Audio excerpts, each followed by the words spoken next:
Hey guys, I'm Morthadon, and we are back for Delicious in Dungeon Season 1, Episode 3.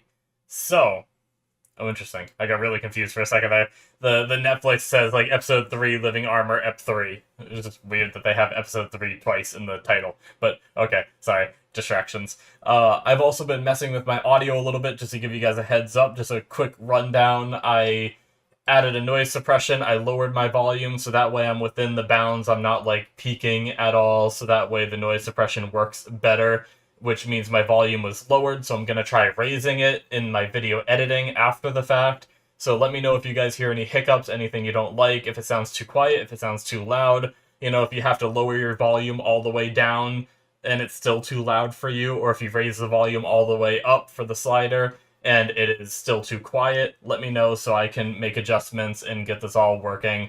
I'm going to try to balance it good for the way I hear things, but the problem is a lot of people's audio is like different volumes and stuff like that. So, yeah, with that out of the way, just want to give you guys a heads up in case you're like, why does it sound different? Trying to cut out the fan background noise. So, yeah, last episode we had some more meals. It was fun, but we also had some conflicts within the group with a little bit of Senshi stepping on the feet of what Chilchuck does, is disabling traps, and Senshi just kind of disregarded it and just stomped right through. So we had some disagreements, we had some arguments, and Marcel feeling a little useless as well at one part, but we kind of resolved it all by the end of the episode. I think they had some good talks and some good compromises and stuff like that as they traverse this dungeon. So I'm looking forward to seeing what happens next. I also really like the trap room because I'm a big fan of D&D, and that stuff happens all the time in D&D. So, yeah, let's get started here, guys, in 5, 4, 3, 2, 1, now.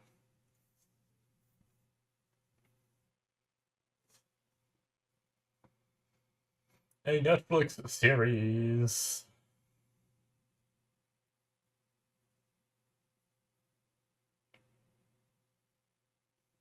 Right into the opening. Let's go.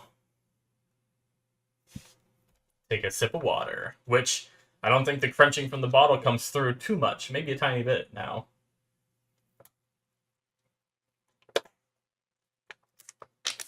Okay, I think a couple of those did.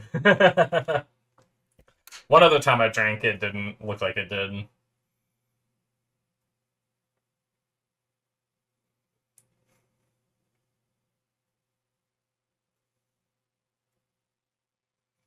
It always says nudity in the show. I wonder if it's because of that right there in the opening.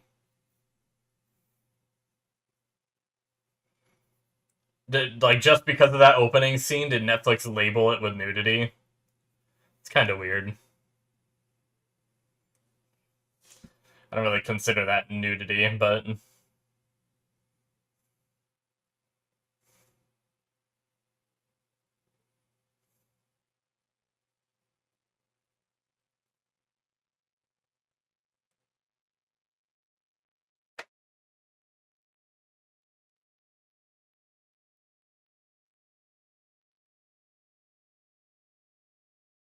I like the song. It feels very, like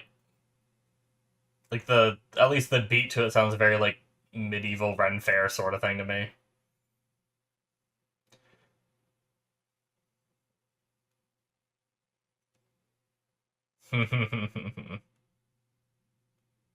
Oh,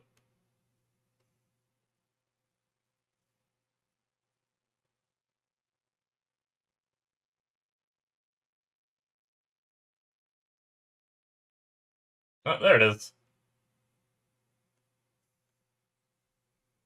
Did the thing lose one of its wings up there?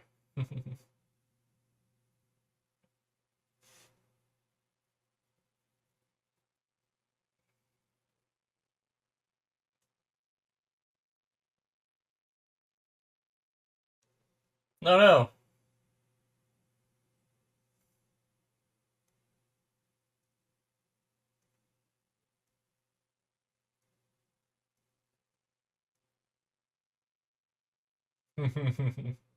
Oh no.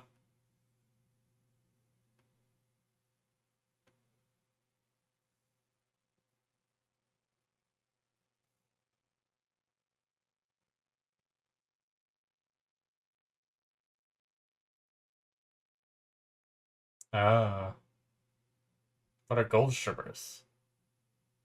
Oh, okay. Damn. I guess it is like the Golden City or whatever, right? Or the Golden Castle.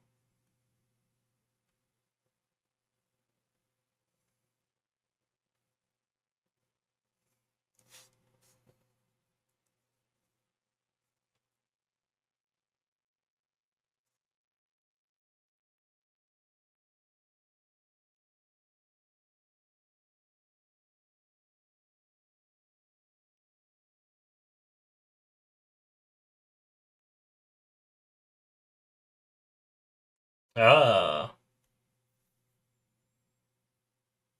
It was from one of them. The episode's called Living Armor. Yep. Oh my god! Just instantly! Oh no.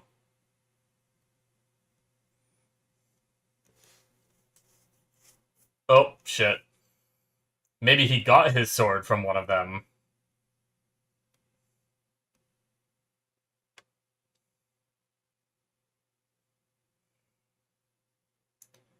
Oh, right next to another one.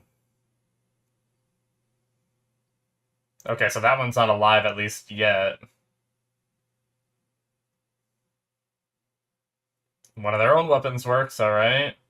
Does cutting the head off make it stop, though? Oh, well, we know he lives. That's where you're gonna end the story? Oh, he died. It was his first death, okay. I'm wondering how the reviving works in this world.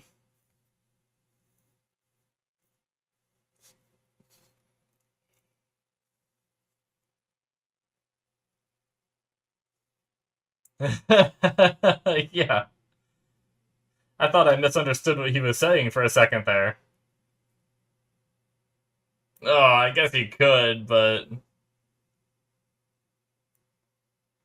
Yeah.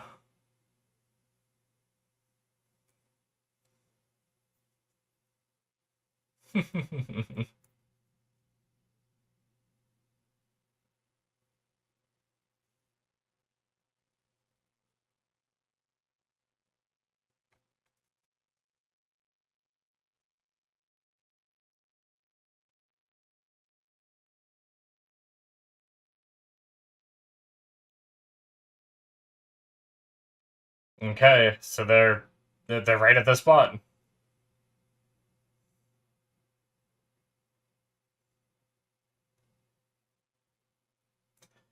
Does this work?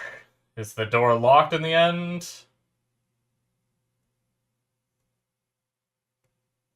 Just keep going, why'd you stop? Oh, Senshi. Oh, what a beast.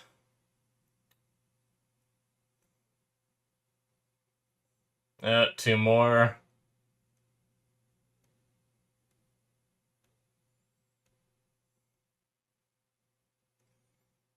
Oh, it can put its arm back on. No.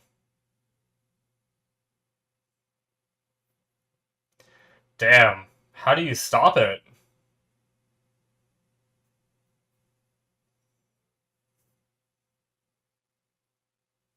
Oh, shit. Man, why did they suddenly stop? It seemed like they were gonna make it, and then one spawned up, like, a bit behind them, and then they just abandoned their whole plan. Does he have a theory about them? He keeps looking at him. I wonder if he's thinking about him.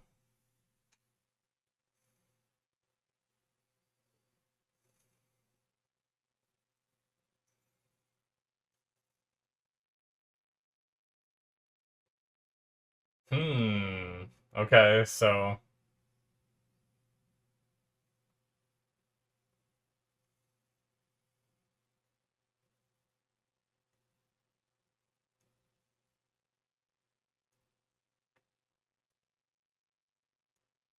Okay.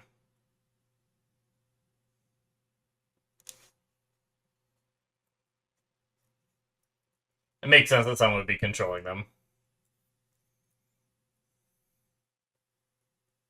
But that's rough if you have to get through the door. It's very much like Free Rin with the stuff near the end where they had to get through the door to stop it. Trying to be vague to avoid spoilers.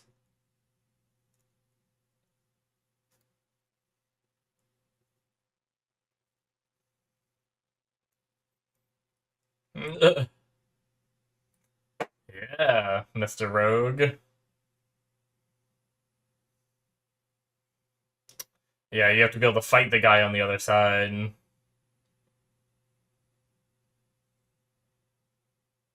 Hmm. Do they not? I mean, it seems like he had to put his head back on.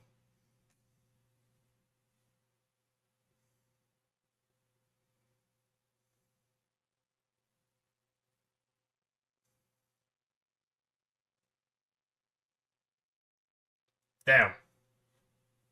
Seemed like a solid hit.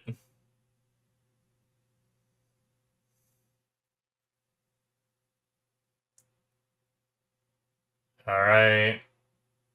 The clanging of his metal while moving.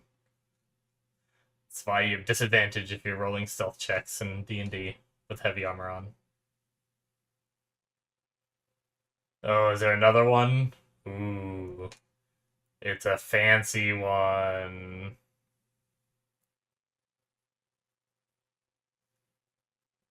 Well.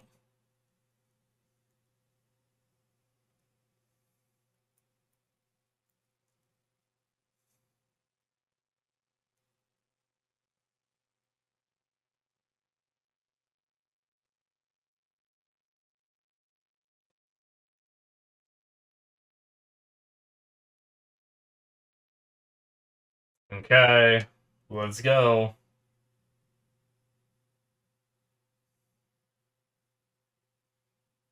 Ooh. Parried.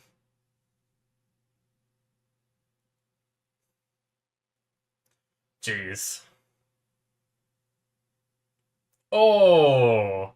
Another sword down. Now we have to take his.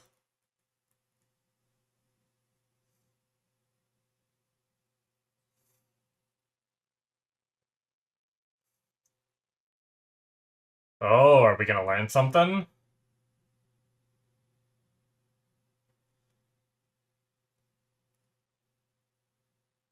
Oh, the monster's behind the shield, the thing controlling it. Is it that thing controlling it?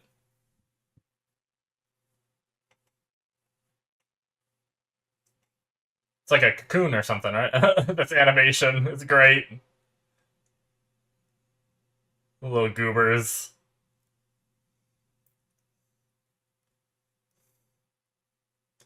With the universe shattering. An egg, okay.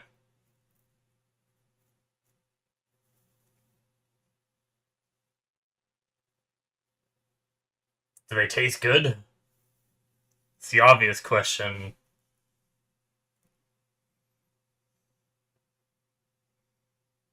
Hmm. Yep.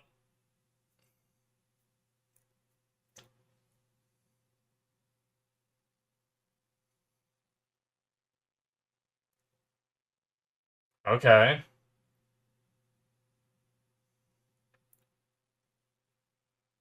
So is there like an egg inside each of the armors, maybe?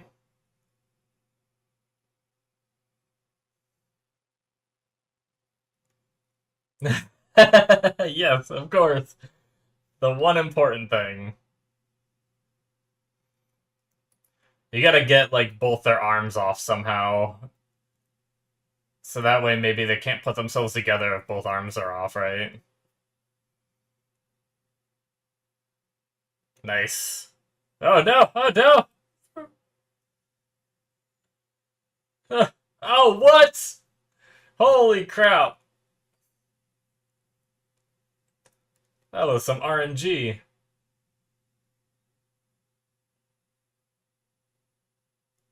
Alright, Laios, let's do it.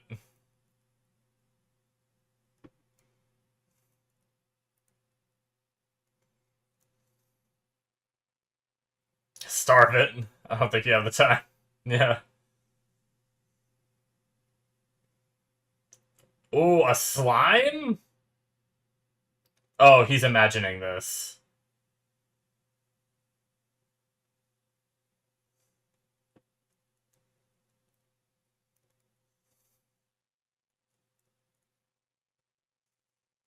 Ugh. I hate that spider.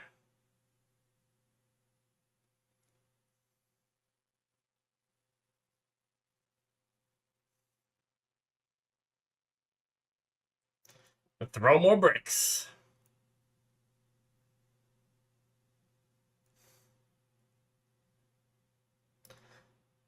Alright, set it off balance a little bit. Take its head off. Nice. Is the creature in the head if it needs to see? Huh.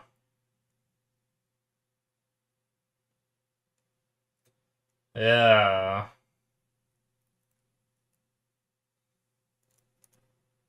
Is it like Alphonse Elric? Oh, it can't see.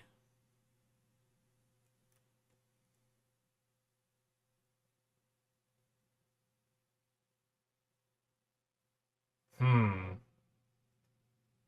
Is it hiding behind? Oh. What?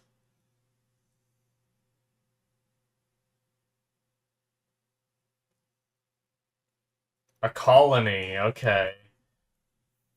So it uses the one in the head to see the so it uses many of them to move various parts. Nice. Yep, just jam your sword in the creases.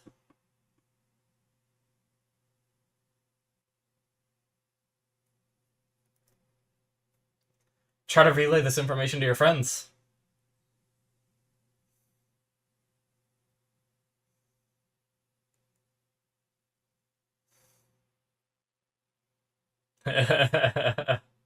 Give me your babies.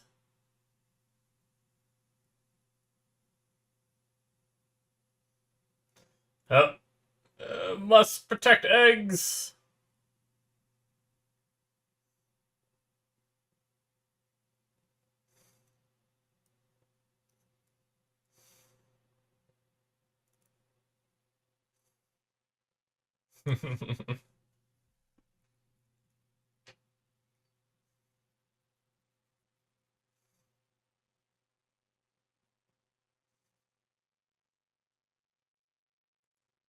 Cool.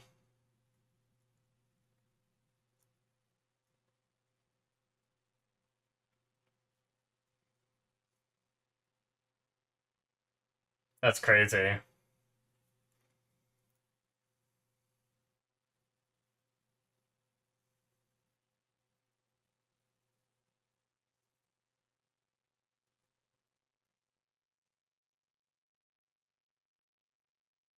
That means we can eat them.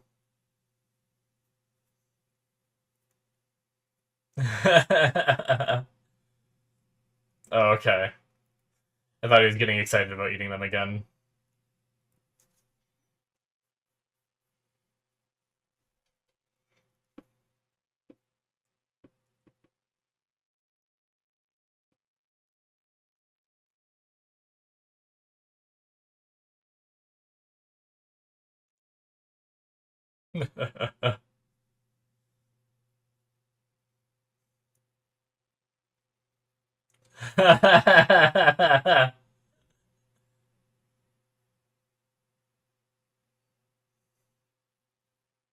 Yep. So finally, we're getting to something Senshi hasn't cooked before, so we're getting to the experimental phase. Just rip it on his head like that and snap his neck. Uh...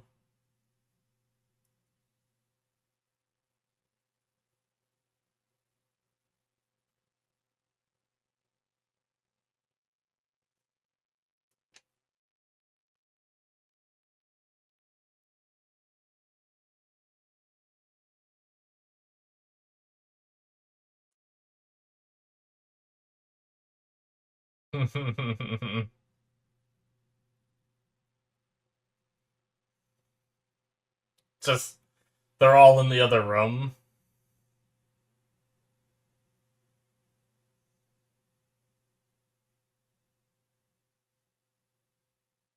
Ugh.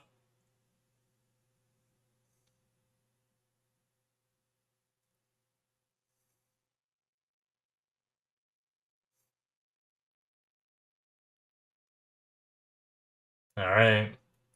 Question is, will it be good or not? A lid.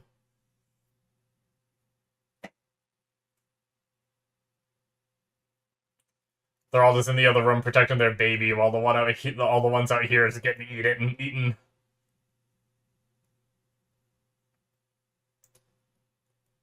Looks like it could be edible. I don't like seafood at all, so I think it looks gross, but it looks like it could be edible. There's antidotes for food poisoning?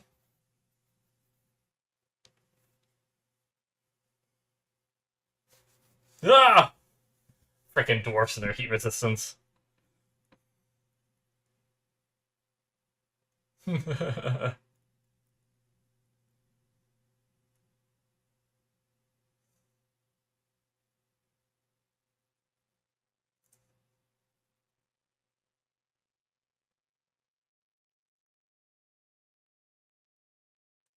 Did he die?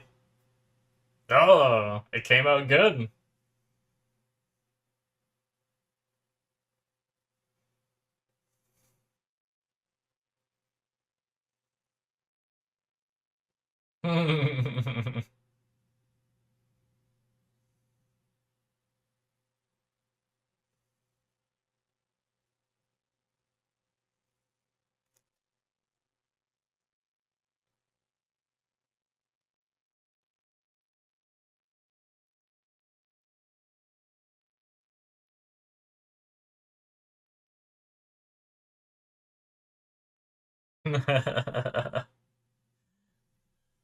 Always the last one to try it.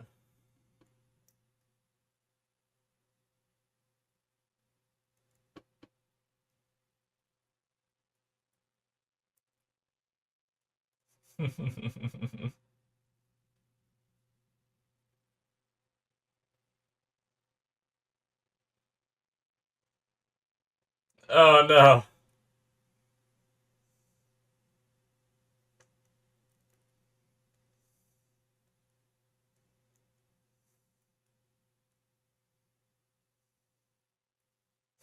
Yeah, definitely a creative one. Different.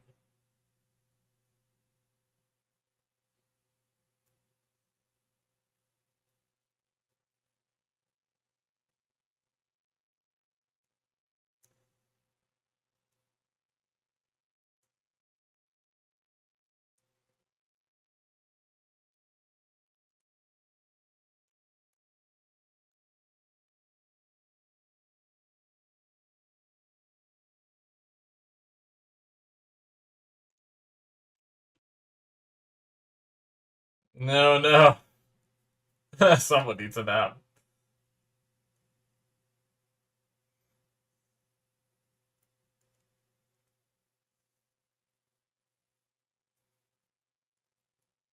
Yeah, new sword. Upgrade. Oh no! There's one in the sword!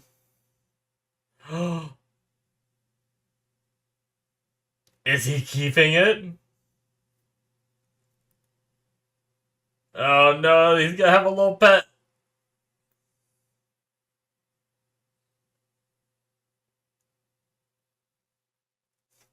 Okay.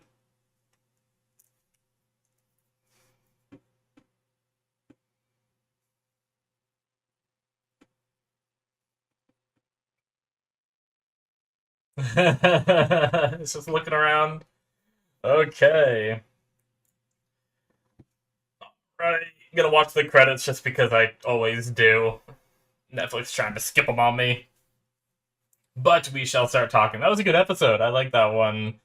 I like I mean, just the mysteries of these little episodes, like the trap room and everything of last episode, and this one having the living armor, I was thinking the same thing, where it's being controlled by someone that's manipulating all of them. You get through the door, you beat them, and that's it. I thought a lot like Laios did, but then they got to the door and there was no one controlling it. It's a really creative idea to have a colony of critters living within it that are working together like the muscles of the human body. That's really neat.